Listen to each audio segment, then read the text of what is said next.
President of the Republic, Dr. Tsai Ing-wen, and the Honorable Nancy Pelosi, Speaker of the U.S. House of Representatives, into the room, together with her delegations.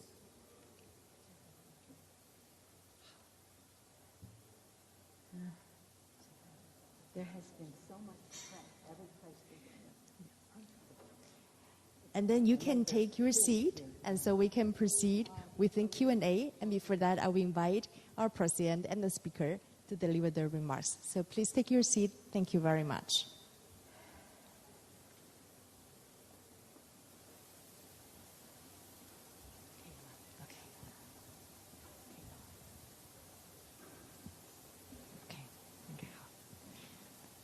And first, I would like to invite the host, our President of the Republic, Dr. Tsai Ing-wen, to make her remarks.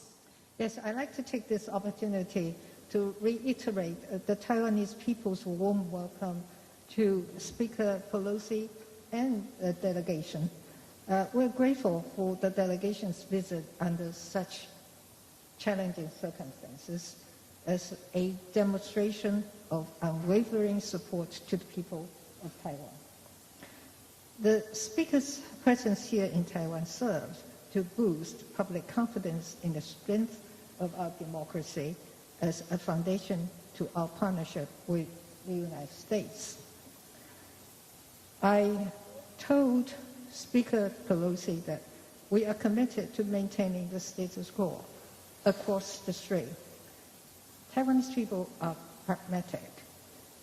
We have welcomed many congressional delegations to Taiwan over the years, and the normal practice of friends visiting each other is inherent in our culture of hospitality.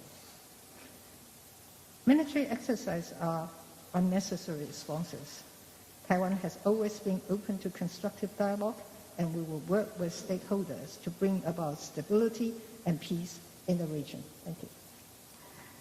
Thank you very much, Madam President. And now I'm honored to give the floor to Speaker Pelosi to deliver her remarks.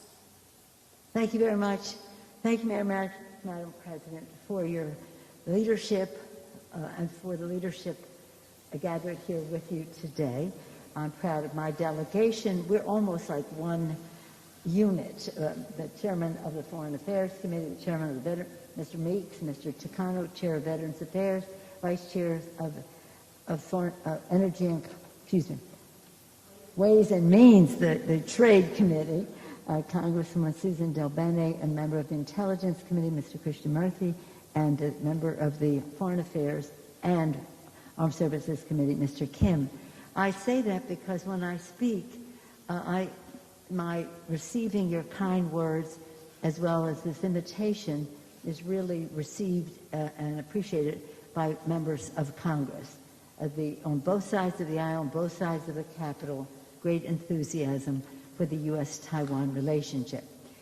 Let's just put it in perspective. Over 4 decades ago, the Taiwan Relations Act was built in building a strong bond between our two countries, advancing our shared interests of governance, economy, and security, while respecting the One China policy.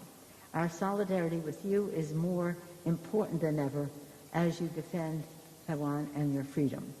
In our bilateral meeting, we discussed key opportunities to deepen our partnership, upholding democracy and human rights and respect for the individual, combating, well, I'll get around to comment. 3 areas that I just mentioned: security, economy, governance. Security, our relationship is a strong one, and we discussed how we can make it stronger and up to date. In economy, we talked about a trade agreement that might be possible and soon. And in governance, among other things, and in governance, I want to salute Taiwan for the leadership you have provided in fighting COVID. Probably one of the highest rates of vaccination, but also the lowest number of deaths from COVID, a real model for the world. It's about science, but it's also about community acceptance of a plan, and that is called leadership. So thank you for that, a lesson to all of us. And so as we deal with those 3 areas, we come here following the President's lead on the Indo-Pacific economic framework. That's interesting. We support that. Again, in terms of security, economy, and governance. Taiwan's not part of that, so we want to build a different set with the economic package, with our security package, and a trade agreement, hopefully, that is imminent. So this is a very important time for us because we came here to listen and to learn about how we can do this more effectively, really achieving the goals for Taiwan that we all aspire to but don't understand as fully as we do now because of this trip.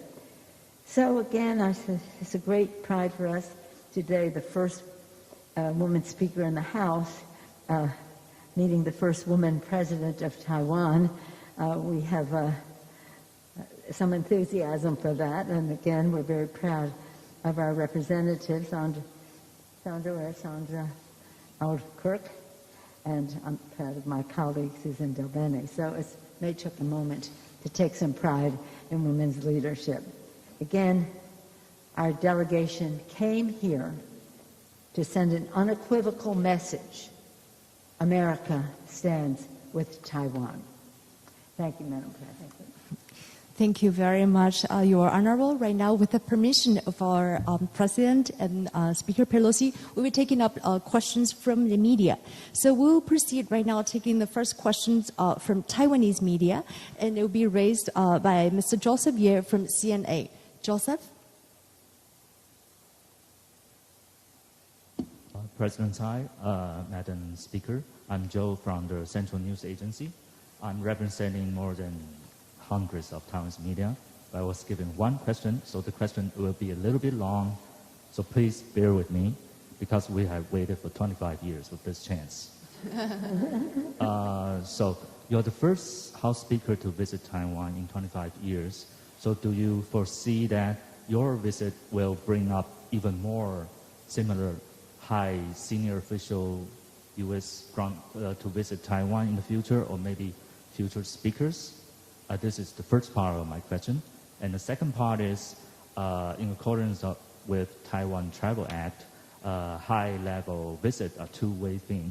So a lot of U.S. congressmen has proposed President Tsai to speak at U.S. Congress, if possible. Do you see that it could realize anytime soon in the near future, especially under your leadership in the House? And the final question is, I'm sorry, 25 years again, sorry. The final question is, how do you see how the Chinese welcome you with military exercise and sanctions against Taiwan? Do you foresee that? Thank you. Well, first let me thank you for your questions on behalf of all of those other people. And to say that in terms of our visit here, and would that lead to other visits? I certainly hope so. But I think it's important to note that members of Congress, several of them had made trips just earlier this year. 5 senators, bipartisan, came, again, including the chair of the Foreign Relations Committee, Mr. Menendez, came. Not too much of a fuss was made. Individual senators have made trips or plan to make trips. And I just hope that it's really clear that while China has stood in the way of Taiwan participating and going to certain meetings, that they understand that they will not stand in the way of people coming to Taiwan. It's a show of friendship, of support, but also a source of learning about how we can work together better in collaboration. So, I think that they made a big fuss because I'm Speaker, I guess. I don't know if that was a reason or an excuse, because they didn't say anything when the men came. What the second part was,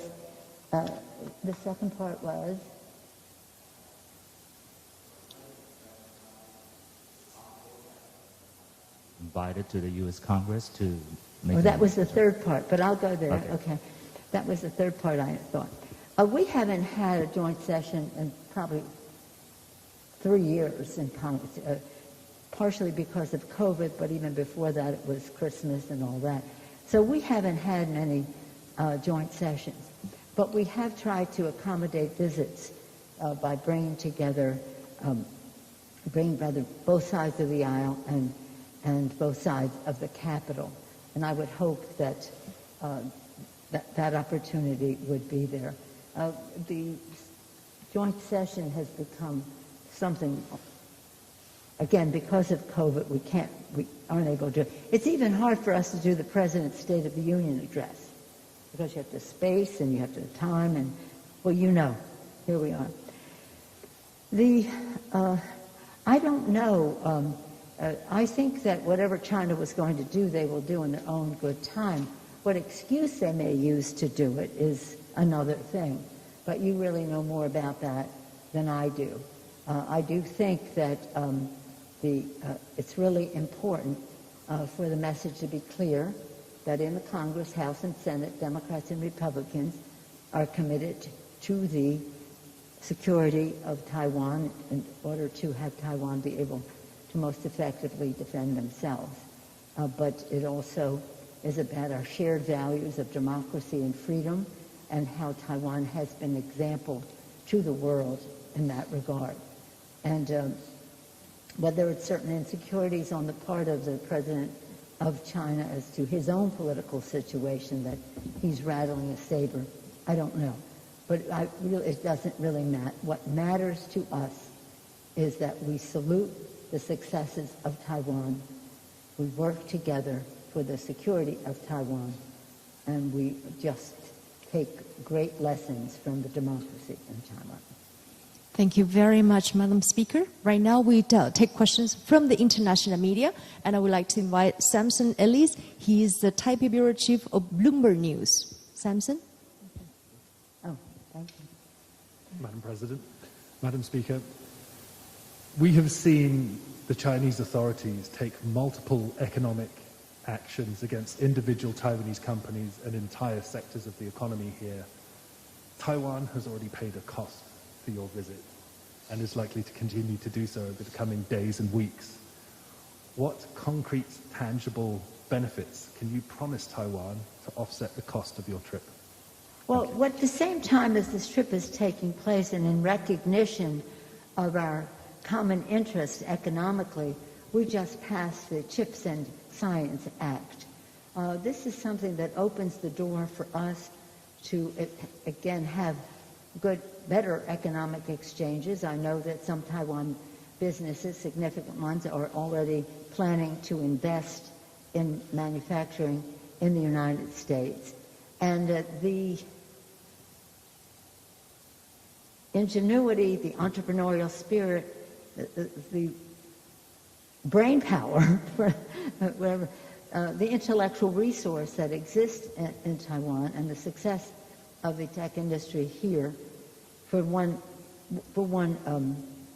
sector has been really a model, and again we want to increase our relationship. So I think that I would be saying that would be a goal we share, but with the CHIPS Act we're really facilitating reaching that goal, and it's pretty exciting. It's pretty exciting, and I think that you will see a recognition of the scientific success that Taiwan has had being a model for how we go forward. That's why our bill is called CHIPS and Science. Thank you very much, Madam Speaker. Right now, last but not the least, we will have a representative from the Japanese media, Mr. Ishiro Koichiro-san. He is the Bureau Chief of Asahi Shimbun of Japan. Hello. 你好，总统。Konnichiwa. Hello, Speaker Pelosi. Konnichiwa. Thank you very much for taking my questions. My question is about the Chinese democracy. Now we are witnessing the Chinese authorities increasing various pressures, not only to Taiwanese people and Hong Kongese, but to their own citizens, I mean the Chinese people.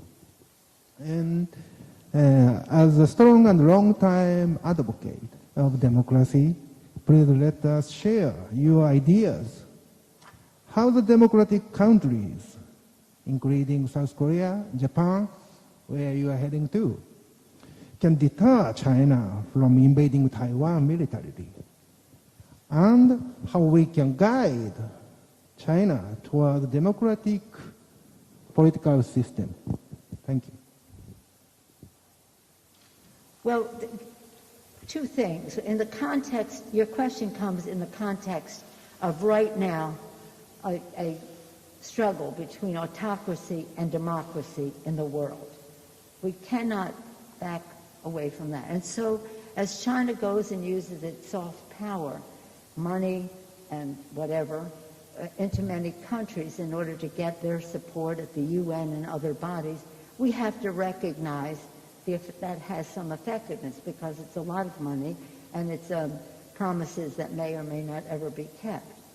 So when we talk about Taiwan in that context, we have to talk from strength. We have to talk from strength. We have to talk from what Taiwan has been so good about is being technologically advanced, whether it's in business or security. And we have to show the world, and that's one of the purposes of our trip, to show the world the success of the people of Taiwan, their courage to change their own country to become more democratic, their respect for people and the rest, and quite frankly, a model in this region in that respect, in those respects. So strength, goodwill, and again, the demonstration of a democracy that has evolved to a stronger place now, and it offers a very strong contrast to what's happening in mainland China. No more evidence needed than what happened in Hong Kong under one country, two systems. It didn't happen. But again, we're not here to talk about mainland China. We're here to talk about Taiwan. We have our our Taiwan Relations Act. We support the communiques, this, that, and the other thing that have gone before. So we are supporters of the status quo and the rest. We don't want anything to happen to Taiwan by force. So strength, and one of the biggest sources of strength is democracy. I said at a meeting earlier with the parliamentarians, in our earliest days of our founding of our country, Benjamin Franklin, our presidency, said, freedom and democracy. Freedom and democracy on one thing, security here. If we can't have either if we don't have both. So, security, economics, security, economy, and again, and governance, they're all related, and we want Taiwan to always have freedom with security, and we're not backing away from that. Okay?